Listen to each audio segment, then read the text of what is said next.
Hello and welcome back to my channel guys. तो last video में मैंने season 2 का 1 टू 3 एपिसोड का एक्सप्लेनेशन किया था और इस वीडियो में हम लोग 4 5 6 का एक्सप्लेनेशन करेंगे और लास्ट में हम लोग कंक्लूजन भी देखेंगे इसका। तो चलिए स्टार्ट करते हैं।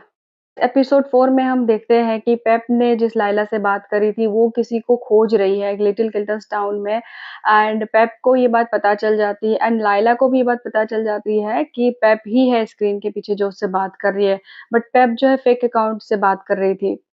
एंड यहाँ पर हम दूसरी तरफ देखते हैं कि मैक्स की मॉम को पता चल जाता है कि मैक्स काफ़ी गलत इंसान है और वो सच में लड़कियों के साथ ऐसा किया करता था। और इस बात से मैक्स की मॉम काफ़ी नाराज़ होती है, उसे काफ़ी बुरा-भला सुनाती है और उसे बोलती है कि अपना गुनाह कन्फेस करने को। एंड फिर भी मैक्स थोड़ा-सा अपसेट होता है, रोता भी है अपनी मॉम के सामने, बट स्टिल वो आगे चल कर के अपने बयान को बदल देता है। यहाँ पर बियर स्टोर पे पेप जाती है, डैन को देखती है तो उसके पास जाती है और मैक्स के बारे में पूछती है और लायला के बारे में भी पूछती है। तो डैन लायला के बारे में बता देता है कि वो उससे बातें करता था और लायला ने अचानक से ही डैन से बातें करनी बंद कर दी थी।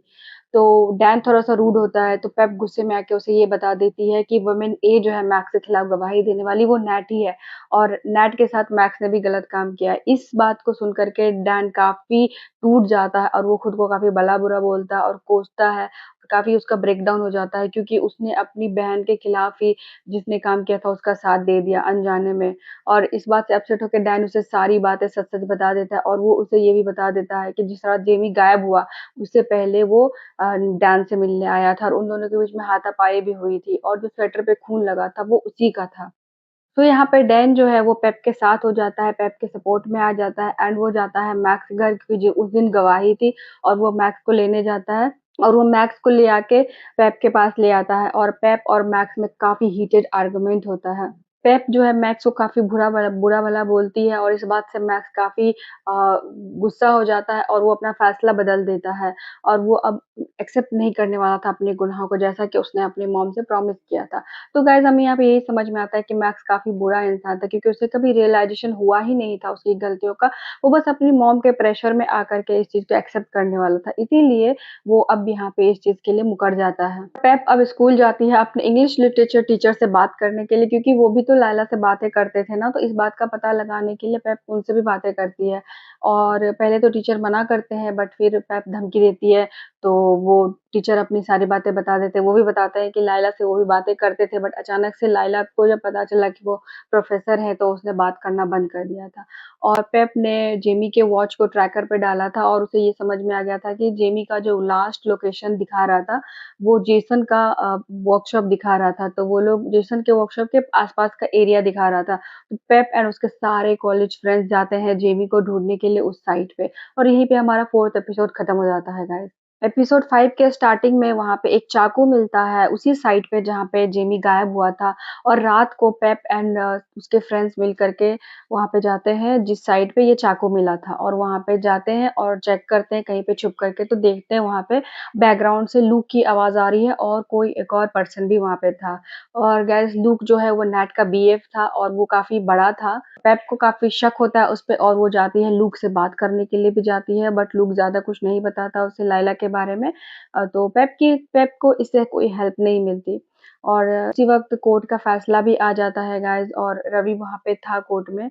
और कोर्ट ने मैक्स को बेगुनाह करार कर दिया था। तो पेप जैसे ही ये बात सुनती है उसका ब्रेकडाउन हो जाता है गाइज़, वो काफ़ी फ्रस्ट्रेट हो जाती है और उसके दिमाग में बार-बार मैक्स की बातें गूँज रही थी। उसे लग रहा था कि वो हार चुकी है और जो बुरा आदमी है वो जीत चुका है और पेप के मन पे ये बात बहुत आघात करती है और पेप का काफ़ी ब्रेकडाउन हो जाता है गाइज़, क्योंकि पेप ना सबके खिलाफ जाकर के इन्वेस्टिगेशन कर रही थी क्योंकि उसके मम्मी-पापा एंड उसके लिटिल किल्टन्स के जो फ्रेंड्स थे वो सभी भी उसके विरोध मतलब कहीं न कहीं उस चीज़ को नहीं पसंद करते थे कि पेप जो कर रही है। बट पेप सबको ही नाराज़ करके ये काम कर रही थी और उसे मिला कुछ भी नहीं निराशा के सिवा। कॉर्नर भी काफ़ी सैड था और इस बात के लिए पेप खुद को दोषी मान रही थी। पर्सनली अगर मैं बोलूँ तो मुझे भी इस सीन से काफ़ी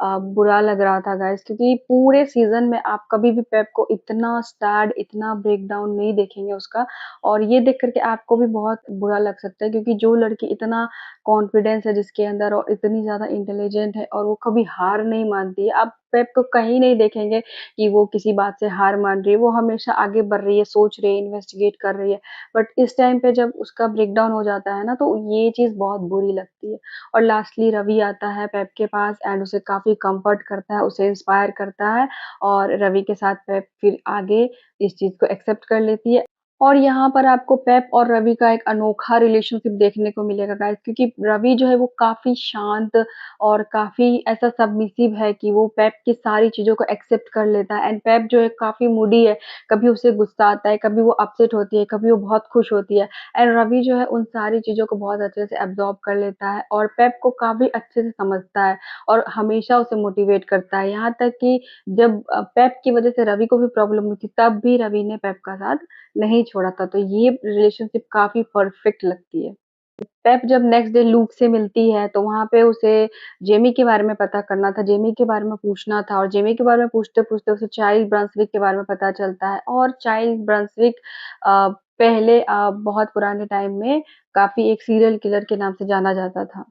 फाइनली ये पता चलता है कि लायला मेड जो है वो चाइल्ड ब्रंसविक को खोज रही है और चाइल्ड ब्रंसविक की उम्र 29 साल होगी। इसीलिए जितने भी लोग 29 साल के हैं उनको लैला उनको खोज रही है एंड जेमी इसलिए गायब हुआ था क्योंकि जेमी की एज भी डेटिंग ऐप पे 29 साल बताया जा रहा था। पेप को ये शक होता है कि लायला ने कहीं जेमी को चाइल्ड ब्रंसविक समझ के उसे पकड़ लिया है और यहीं पे हमारा 5th एपिसोड खत्म होता है गाइस। तो यहाँ पे 6 एपिसोड में इन्वेस्टिगेशन के दौरान हमें ये पता चलता है कि स्टैनली जो गार्ड था गोल्फ क्लब का वही अब चाइल्ड ब्रंसविक है रियलिटी में और इस बात का पता लगाने के लिए पेप और कारा, रवि एंड कॉनर सब स्टैनली के घर जाते हैं और पेप और कारा कार में रुकती है एंड रवि और कॉनर जो है स्टैनली के घर के अंदर घुसता है। और यहाँ पर हम देखते हैं गाइस कि स्टैनली के घर के अंदर जेमी बंद था। क्यों? क्योंकि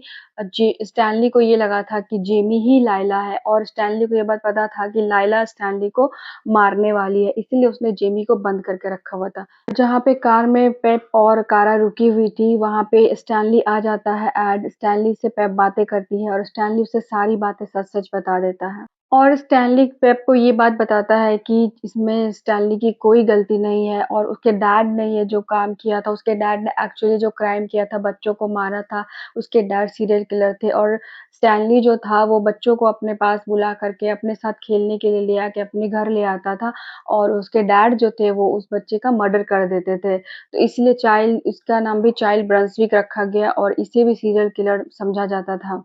बट ये तो इनोसेंट था, ये अपने फादर की वजह से इस चीज़ में इन्वॉल्व हो गया था बट इसकी कोई गलती नहीं थी। वो इस वक़्त बहुत छोटा-सा 9 साल का बच्चा था और इसमें स्टैनली की कोई गलती नहीं थी और ये बात स्टैनली पेप को अच्छे से समझा पाता है और पेप भी इस चीज़ को समझती है। और जैसे ही हम देखते हैं पेप और स्टैनली के बीच में कन्वर्सेशन हो रहा था, स्टैनली सारी बातें ला पेप को बता रहा था, तो वहाँ पे चार्ली आ जाता है। जी हाँ, चार्ली ही लैला मेड था और वही चाइल्ड ब्रंसविक को खोज रहा था। चार्ली की जो जुड़वा बहन थी वो स्टैनली के फादर की आखिरी शिकार थी और इसीलिए चार्ली जो है वो चाइल्ड ब्रंसविक को खोज रहा था क्योंकि चाइल्ड ब्रंसविक को जुवेनाइल में डाला गया था एंड उसके बाद उसे रिलीज कर दिया गया था बिना नाम और पहचान के। बट उसके अंदर जो ग्रज था चार्ली के अंदर वो रह गया और वो इसलिए खोज रहा था क्योंकि वो चाइल्ड ब्रंसविक को मारना चाहता था। हमें यहाँ पे ये पता चलता है कि चार्ली जो है वो पेप को काफ़ी क्लोज़ली फ़ॉलो कर रहा था और उसकी सारी पॉडकास्ट को, सारी चीज़ों को काफ़ी अच्छे से देख रहा था और वो पेप पे नज़र रखे हुए था कि पेप क्या-क्या कर रही है और उसे पता था कि पेप जो है वो चाइल्ड ब्रंसविक को खोज लेगी। इसीलिए उसने बस पेप को फ़ॉलो किया और उसको फ़ॉलो करते-करते वो चाइल्ड ब्रंसविक तक पहुँच गया। और हमें ये भी पता चलता है कि जेमी को जो है चार्ली लायला मेड बन कर के यूज़ कर रहा था और वो इतना जेमी को पागल कर चुका था अपने प्यार में कि वो टेस्ट कर रहा था कि जेमी उसके लिए क्या-क्या कर सकता है। इसीलिए लायला ने जब बोला था चोरी करने के लिए तो जेमी जगह-जगह जाके चीज़ें चुराता था। वो जो चार्ली एज़ अ लायला वो जेमी को यूज़ कर रही थी ताकि वो स्टैनली जो कि चाइल्ड ब्रंसविक है उसका कत्ल कर सके, उसका खून कर सके। और इससे 2 चीज़ें होंगी कि चार्ली बच जाएगा और जेमी उसकी जगह फँस जाएगा स्टैनली को मारने के वजह से। और यहाँ पे काफ़ी आर्गुमेंट होता है, पेप काफ़ी चार्ली को रोकने की कोशिश करती है बट 911 को कॉल भी कर दिया जाता है बट स्टिल चार्ली जो है स्टैनली को मार देता है और उसका मकसद ही यही था स्टैनली को मारना और स्टैनली को मार देता है बट स्टैनली गिड़गिड़ाता रहता है और वो कहता है कि उसकी कोई गलती नहीं थी और पेप भी काफ़ी ज़्यादा चार्ली को मनाने की कोशिश कर रही थी बट फाइनली चार्ली ने स्टैनली को मार दिया। पेप के सामने ये सब चीज़ हुआ था और पेप इस चीज़ से सदमे में चली गई थी। पेप को समझ ही नहीं आ रहा था, उसने काफ़ी कोशिश की स्टैनली को बचाने की बट वो उसे बचा नहीं पाई और जैसे ही फिर पुलिस आती है और सबको ले जाती है एंड आप देख सकते हैं लास्ट एपिसोड में पेप काफ़ी ट्रॉमाटाइज़ हो जाती है इस चीज़ को देख कर के। उसे ये गिल्ट महसूस होता है कि उसने ही स्टैनली को खोजा और स्टैनली की खोजने की वजह से उसकी मौत हो गई और फ्यूनरल में हम देखते हैं कि वो काफ़ी ज़्यादा उदास थी और वो खुद को ब्लेम कर रही थी इस चीज़ के लिए कि चार्ली ने उसका इस्तेमाल करके स्टैनली को मारा। आफ्टर ऑल वो एक हाई स्कूल गर्ल थी तो उसके दिमाग पे ये सब चीज़ काफ़ी ज़्यादा लोड पड़ रहा था इस चीज़ से एंड फाइनली हमारे यहाँ पे 6 एपिसोड खत्म हो जाता है गाइस। यहाँ पे 2-3 कैरेक्टर्स जो है ना वो काफ़ी ज़्यादा अच्छे लगेंगे आपको जैसे कि रवि है और कारा है। तो हम देखते हैं गाइस यहाँ पे कि पेप की सबसे बड़ी स्ट्रेंथ क्या है यहाँ पे फैमिली एंड कारा एंड रवि। तो सो गाइस तो अभी भी सीरीज़ खत्म नहीं हुई है क्योंकि